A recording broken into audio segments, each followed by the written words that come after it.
I want to learn a bit more about Kiji. The company was founded in 2023, so we spent quite a bit of time talking about ISCT, which we could spend a whole lot more time talking about your work there. But I don't want to give Kiji short shrift. The company was founded in 2023. You assumed the role there like at its founding, or are you Yes. the founding CEO, in other words, I'm the or? founding CTO. I'm one of the co-founders. Mm-hmm. AdBio, who is a VC group in Paris, they have as an objective to create new companies. So at a certain point, they've asked me to do due diligence on a project that I had identified in this research center in Spain. I did due diligence and I said, this is a worth objective. And why did I say it was worth? It's because it was taking cells that are safe, easy to produce, that have been used extensively, but they've never really delivered enormous efficacy. Some efficacy, but not enormous. Mm-hmm. And they were actually engineering. It comes back to the essential thing, which is cell and gene therapy, which is optimize the source of the cell and optimize the function of the cell by engineering the cell. And so I said, this is actually center to what cell and gene therapy can deliver. And the data was very compelling in different animal models. So I said, yes, I think you should invest. And they said, would you want to lead, co-found? And so that's how I came into it. And there's quite a lot of work that the research group has already done. So when we picked it up and took the license on the technology, we're now able to take that into the industrial translation, generating the data, not just from an academic point of view for a publication, but from a very clear translational industrial perspective to make a product that can be commercialized and be brought to patients. And that's where all the elements that we talked about of how do you take those steps come in. And I think it's great to be able to understand the science and play with the science. It's also great to understand how you take it through the development, but also how then you bring it to the market and make it a proposition that has a return on those that invest and a fantastic opportunity to treat patients with, and 25% of the patients with acute graft-versus-host disease have currently no treatment opportunity. And we believe that we can bring them a significant value. And the evidence that we have, preclinical, but well solidified with very detailed mechanism of action explaining how the cells go to the site and deliver an immunomodulatory effect because we engineer them to have a receptor that takes them to the site where they need it, and another gene makes them produce the factor that controls the inflammation. So we kind of professionalize the cells for the therapeutic benefit at the site of the need. And so I believe that we will be able to bring a significant increase on the benefit. A similar product, but not engineered, is likely to be approved by the FDA, a product from Mesoblast. We have shown in vitro that we have better efficacy than that product in the same model because we engineer the cells, as I said, to target and potent delivery of therapeutic benefit. So I believe we're going to bring a significant opportunity for those patients. And then we can take it beyond to other indications like inflammatory bowel disease, psoriasis, where we know that we can induce the T cells to really modulate the inflammation. So I'm quite excited with that perspective. That's why I took the opportunity of accepting the CEO role. And again, it's the other element of bringing different people, building the team, building all the Ks, and taking this to the next steps. Also, the challenging element of bringing new money to take all the finance, all the process, and generate the evidence, and again, in the end, bring value to patients. Yeah. So you just explained why you took the position at Kiji. It occurs to me that you're probably exposed to opportunities to lead or co-found companies all the time. I mean, I don't want to say daily, but I think it's probably not an assumption to say that, Dr. Miguel Forte is exposed to a lot of opportunity in terms of getting on board, right? Putting skin in the game in new biotechs. What are some keys to your decision-making process? Because it's jokingly, it's also almost easy to say, well, Dr. Forte doesn't know how to say no. Clearly, he does everything, which which we Well, know is not, which you know is not we know is not true. What goes into your decision making criteria around the projects you decide to get involved with? I think the first one is obviously the strength of the science, right? And the likelihood of the hypothesis.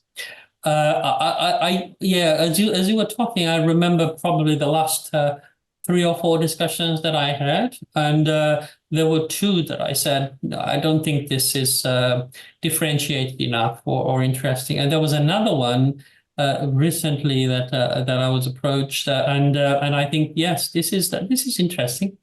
And I'm helping the founder to really position it well. I think it's important to first and foremost understand. I mean, is this a good science? I mean, is the data that we're looking well generated and representative of the hypothesis? And does that hypothesis bring value over and above what currently exists? Is there a differentiation? And is this possible to be done, and will be able to get to the mark, and what will be the challenges of the development? And this is financeable. So all those elements that go into it. I think it's also important to understand the team. But the team, I mean, it needs to be the team that generated up to that point, because you probably need to evolve the team as you become more and more industrial. So in other words, the team is part of, like the finance, is something that you add on to a project. But it's important that the founders are committed, involved, but also are able to let go. It's kind of having a child. You raise the child initially, and then others will teach your child, others will take over, others will make them a professional in society. And it's important that the different players, from the founders, the team, the investors, the board, all of those elements are really played at the different steps, so that what gets a project started is not what gets a product approved and a product sold at the end. Yeah. Yeah, very good. Um, you've been doing this for quite some time, spinning a lot of plates, taking on a lot of different projects. I'm hoping that you can share with our audience, many of whom are aspirational biotech CEOs, some thoughts about how to manage your time and your priorities. I mean, who better to take advice like that from than you, Dr. Forte? What would you say about balancing the demands of leadership in a business that if you're focused on one thing in this business, on building one biotech business, and not even involved in associations and the like, you've got a lot to manage. So what's your advice there? Yeah, I think first and foremost, it's important to understand what's important and what's not important, right? There's a lot of things that are not important, so you shouldn't waste time with them.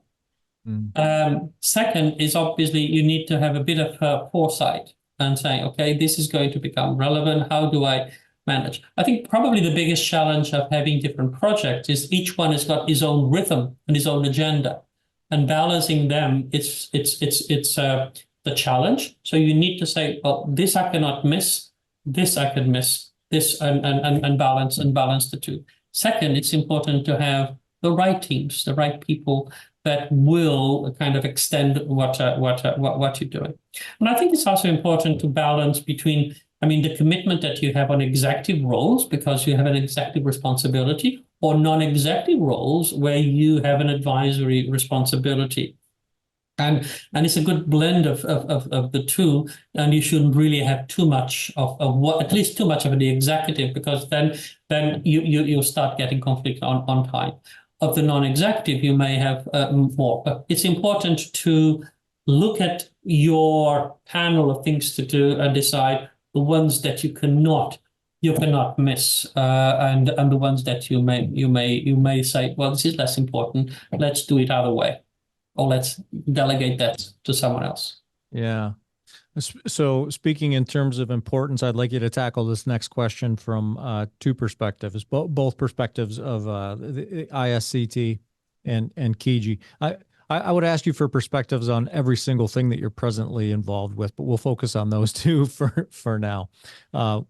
What is the next most important thing for your leadership of ISCT, and the next most important thing that's on your agenda at Kiji? The most important thing for me on ISCT is precisely that global/ethical perspective. Mm-hmm. I've asked Bruce Levine to lead our ethics committee. And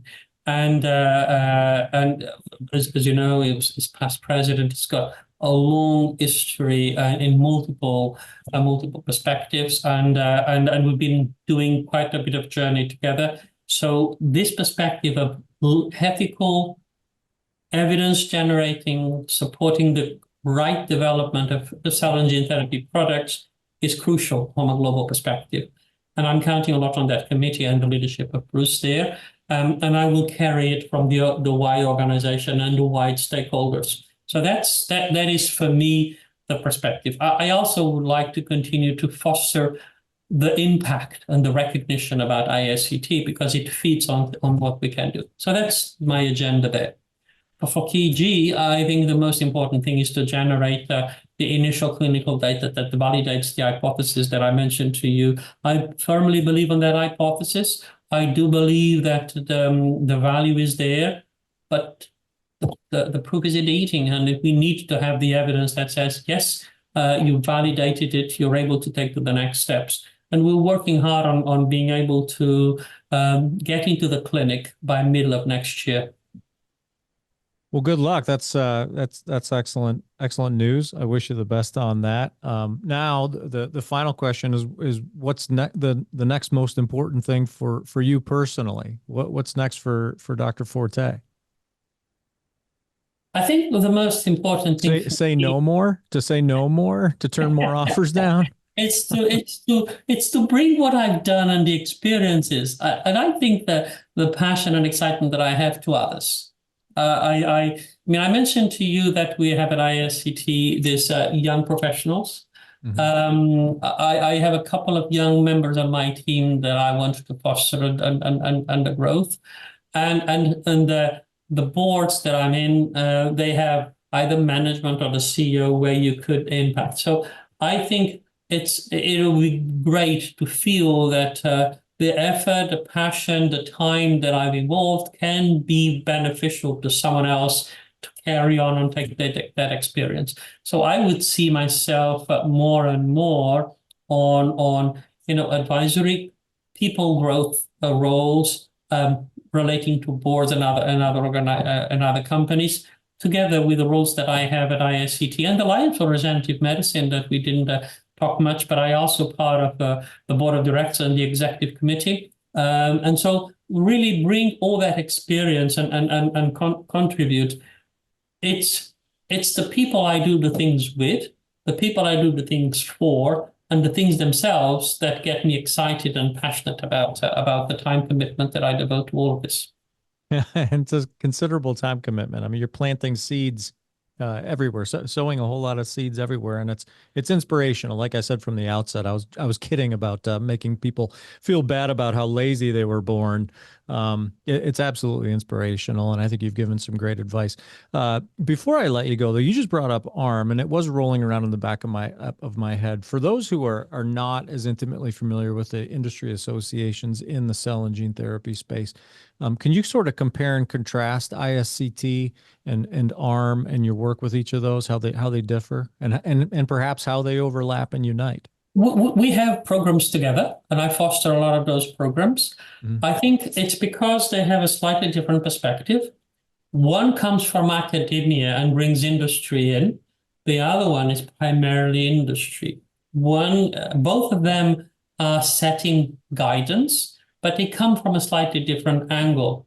And being able to be in both, I establish a bridge between the two organizations, and we have different programs. I mean, the ethics discussion is one. Some scientific and regulatory discussions is another one.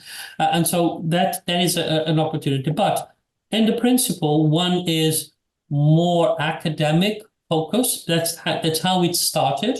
The other one is more industry, and in fact, because 15 years ago, when I joined cell and gene therapy, ISCT already existed because it was an academic moment.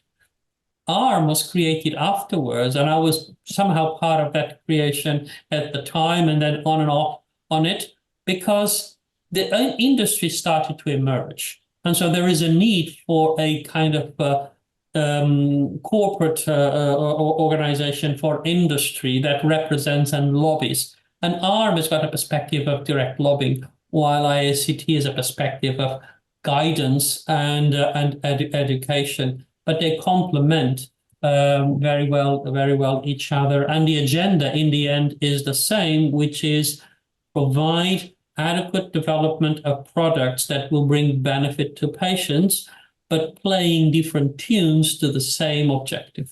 Yeah.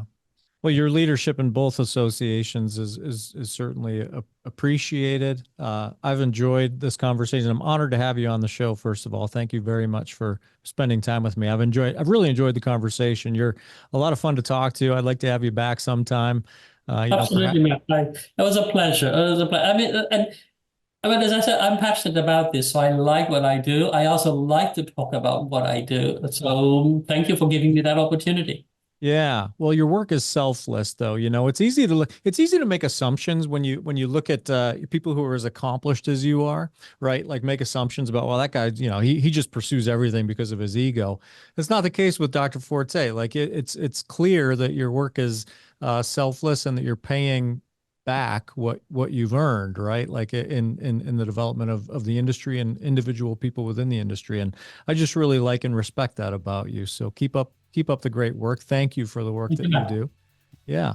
And I'll be in touch. We'll have you back on sometime down the road. Absolutely. Pleasure will be mine.